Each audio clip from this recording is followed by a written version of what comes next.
Enfin, pour transformer l'action publique, définir dans la loi décentralisation et déconcentration.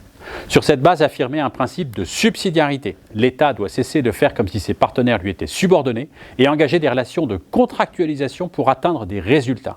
Affirmer un principe d'imputabilité. La loi doit pouvoir parfois ne pas être appliquée à la lettre par un préfet, par exemple, lorsque sa décision en respecte mieux l'esprit. Affirmer enfin ce principe selon lequel il n'y a pas de liberté sans responsabilité. Tout ce qui n'est pas explicitement interdit est autorisé, sous réserve d'être évalué. Affirmons qu'une révolution tranquille est possible. Une révolution où tout le monde y gagnerait. Le pouvoir central serait respecté, le Parlement serait écouté, les autorités locales seraient jugées sur leurs résultats et les citoyens sauraient auprès de qui se plaindre ou se réjouir. Nous proposons une loi qui oblige les administrations à faire ce que certaines entreprises savent très bien proposer à leurs clients, leur faciliter la vie en pensant utilisateur. Les agents publics doivent cesser d'avoir plus de clients internes que d'usagers à satisfaire.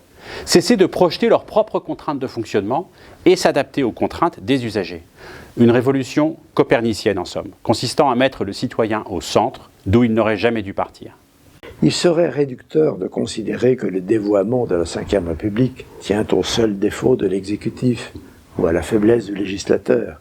Les administrations et les collectivités territoriales ont également leur part de responsabilité.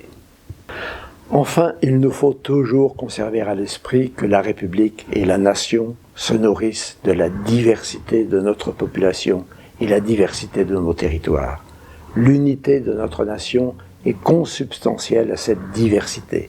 Et c'est elle qui nous apporte la richesse de la proximité dans la conduite de l'action publique. Et c'est cela la France. Merci d'avoir suivi cette série de vidéos. Elle est faite pour participer à une prise de conscience collective, réunissant politiques, agents de l'État et observateurs de la vie publique. Si vous pensez que nous y contribuons, aidez-nous à la diffuser.